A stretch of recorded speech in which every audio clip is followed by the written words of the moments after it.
कहां से ये अपने आप को भ्रष्टाचार मुक्त कर रहे हैं। मुझे लगता है कि 75 वर्ष के बाद में सबसे ज्यादा अगर भ्रष्टाचारी पार्टी अगर खड़ा हुई है तो ये भारतीय जनता पार्टी खड़ी हुई है। इसे ये चाहे जितना भी लपेट ले, शहद में चाहे जितना भी लपेट ले, इनकी सरकार ईडी सीबीआई और इनकम टैक्स की वजह से चल रही है, वरना ये सामने किसी भी पार्टी से लड़ने के लिए इनमें दम नहीं है। बहुत बहुत धन्यवाद।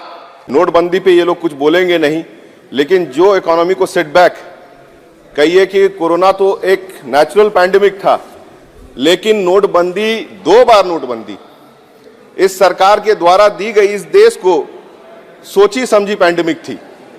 और लगातार जिस तरह से विश्व के तमाम देशों के साथ संबंध खराब हो रहे हैं आपका फॉरेन पॉलिसीज की वजह से, चाइना हमारे देश के अंदर लगातार घुसते चला आ रहा है, उसको ये एक्सेप्ट नहीं कर रहे हैं।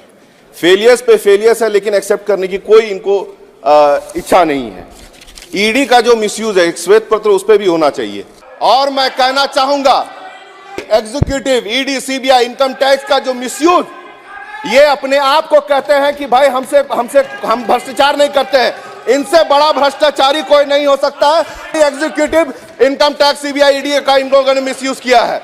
10 साल बनाम ये शुरू से बता रहे हैं, 10 साल बनाम ये देश आजाद हुआ था, उस समय की परिस्थिति क्या थी, उस समय की परिस्थिति क्या थी और किस तरह से उस समय उन लोगों ने देश को आगे बढ़ाया।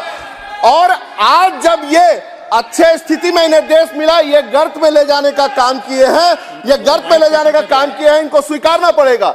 और दूसरी बात कि 2014 से पहले जिन जिन बातों को लेकर के ये सरकार में आए, चाहे वो 15 लाख रुपए की बात हो, 2 करोड़ प्रत्येक वर्ष रोजगार की बात हो, या आपका जाकर के पेट्रोल, डीजल और गैस की बात हो, बोल रहे हैं, तो सभी चीजों में ये लोग फेल हुए हैं। इनको ये स्वीकारना पड़ेगा, सभी चीजों में ये फेल हुए हैं। और उसके बावजूद तो देश की व्यवस्था जो बनाई गई थी, रिजर्वेशन क्यों दिया गया सर? रिजर्वेशन इसलिए दिया गया जो हजारों साल से जिन पे जो है अत्याचार हो रही थी, उस समाज को आगे लाया जा सके, चाहे वो एसटी हो, एससी हो, ओबीसी हो। प्राइवेटाइजेशन के माध्यम से इन्होंने सबसे ज्यादा उनका हक मारने का काम किया है। और जो ईडी की मिसयूज की बात हम कर रहे हैं, ईडी और जितने संस्थान उनकी मिसयूज की बात कर रहे हैं, नाम लेंगे तो इनको थोड़ा सा दुख हो जाएगा, बहुत ज्यादा दुख हो जाएगा कि इनके जो मित्र, व्यवसायी मित्र, उनको ठेका पट्टा दिलाने के लिए और जो कंपनीज के फेरबदल, हैंडओवर, टेकओवर करने के लिए उनको, उनके ऊपर, जो उनके विरोधियों के ऊपर ईडी, सीबीआई का, इनकम टैक्स का प्रयोग किया गया। क्या हुआ?